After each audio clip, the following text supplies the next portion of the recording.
What's going on, guys? Commander here, and welcome to a new video on PC Building Simulator. Now, that's something I have not said in a while, and it sounds really weird to say that again. However, I'm glad to be back, and we're also in a new workshop as well, which it's been out for a while, but I haven't had the chance to do a video and record some DLC and record the gameplay of this DLC yet. But it's actually really impressive, and, you know, it's not my favourite as far as design is concerned. You know, I still prefer the Overclockers UK one. That's a really good workshop, and one that I really do enjoy working in. However, what I do like about this workshop is it actually shows you the different parts like ROG make, and not just focus on, like, you know, because it's not ROG, it's Aorus Gigabyte. I'm going to say ROG a number of times ago. I keep getting Aorus and ROG mixed up. But not only do you see, like, you know, the just like headsets and keyboards like what you did with some of the others, like NZXT, and I think there's oh Christ, I can't remember what the workshops are now. But you see a load of, like, you know, you get the RTX cards, you get a couple of motherboards, you get the actual graphics cards out on display. So it's something a bit different. It's something I quite like. So anyway, what we're going to be doing today is something that I've been playing about with this game whilst not recording it. And just playing about with different experiments, because the thing is with this game is, like, when you get to a certain point in this game where you sort of got to wait for different components to release, because you can't do anything in the game until that. And they then released a load of new CPUs, such as the new Ryzen 10940Xs and those sort of server CPUs, as well as some more Intel chips. And then they released the fifth generation Ryzen, I think it is it? Yeah, the 5950X and all those sort of chips, and then they released the 3090 GPUs as well. So I've been having to play about with this game, just in my spare time, just seeing. And I've sort of built these two systems up together, right? So this system here is a i9-10940X alongside, I think it's 128 gigs of RAM and two GeForce RTX 3090s, right? Now this desktop is exactly the same, except instead of a Intel chip, it's the Ryzen Threadripper 3990X, right? Now, this CPU is a monster, right?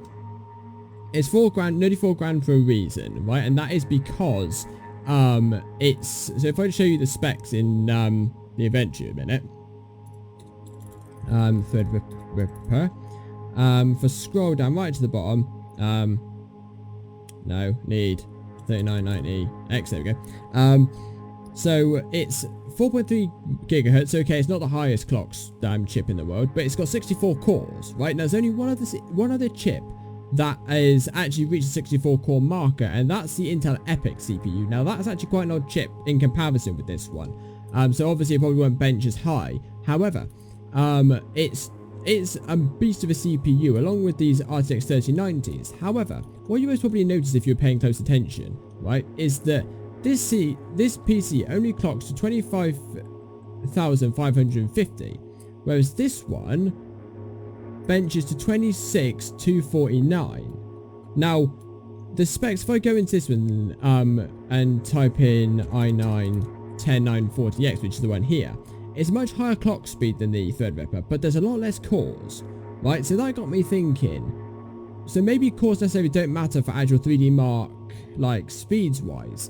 So I then had a look at AMD, right, and see what they had to offer, because I know that the 5th gen of CPUs had actually been released into this game.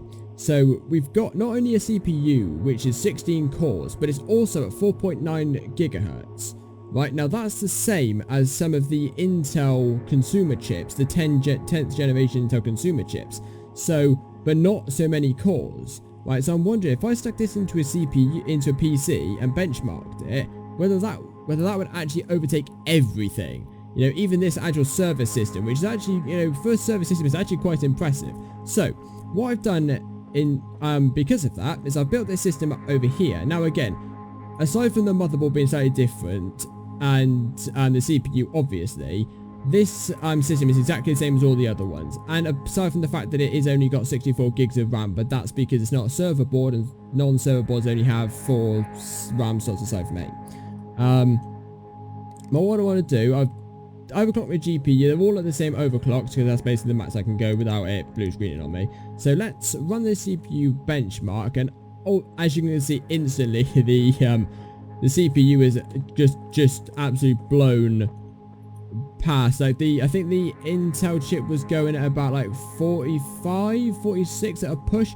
This one's nearly like 51, so it's definitely much better than the Intel chip by quite a substantial margin. However, we're not going to see too much. I have to wait until the actual benchmark's finished, so we'll just wait. But what we're doing now is have a look around the actual workshop itself. I'm interested to see how, you most probably can pick up a lot of what's actually going on here more than I can, because I'm not exactly paying too much attention to it necessarily, just looking at these screens. But it's generally like a very nice environment. Like, it's very big and open, because this is the thing with the other workshops. They seem very enclosed. I think the Overclockers UK one was the first one that I actually seen and worked in that actually felt like a vast open space. You know, Ryzen's one and NZXT's one always seem like it's very like enclosed space, and you could look over like barricades and stuff like that, and you go and look around and see these different, like, you know, coloured dragon things over there, or like with the Overclockers workshop, because they do like a variety of different parts, whether it be cases, CPUs, GPUs, whatever. They're a bit like Amazon but for PC parts. But because they're like that, you can fit so much into that environment, so maybe that is the reason why. But then you get Aorus, and they just got these, like, you know, vast open space, which is actually pretty impressive. So this is benched at 26644, definitely a higher CPU score, obviously. So what was the Intel chip here? 26249. So actually, in fairness, not a huge amount of difference. Now that most probably is to do with the chip clock. What did I overclock this one to? I can't quite remember, because I can overclock the actual AMD chip, and actually overclocked very high. This is 4.9, so I wonder if I overclock this one a little bit more, because this is what this is actually. So that Intel chip is 4.8 base. I've overclocked to 4.9. Do it any more, it's just going to kill itself. This one, I'll overclock it a bit and see where I can get to. Alright, so I've overclocked the CPU a bit more to about, it's like 4.9, like 75, I think, as I couldn't get it any higher, because if I got it any higher, it would just blue screen on me instantly. I wonder whether that is because, like, these two chips there, they're all water cooled. This one is actually just like AIO water cooled, so maybe actual custom grade water cooling would make a difference. I'm not entirely sure. However, I also would have water cooled the RTX card. Now, maybe water cooling the RTX card will make it actually bench higher, because obviously water cooling is much better than air cooling. But there's no actual, the only water cooled GPUs that I can actually get in this game yet are actually just up to the 2080s. There's no 30 series cards at all that are water cooled.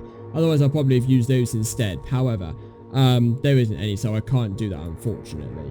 But we'll have to just see where this takes us, and see if we can get an even bigger lead on the Intel chip than we did beforehand. I'm not entirely sure whether that little bit of performance boost will actually make that much of a difference. Okay, so we're about 10 off from 27,000, so that's quite a significant difference. I say that, it's probably not. I can't remember what this one was. What was this one? 26,249, so getting there, very nearly. Yeah, it's about 10 off 27,000, so that's okay, that's not too bad. So anyway, that's all. But however, though, that is about what we have time for in this video here. If you do have any other suggestions for things that I can do in this game, then do leave them in the comment section down below, and I'll be sure to try and find a way to turn it into a video. So anyway, hope you guys have enjoyed. I'll see you all later. Bye.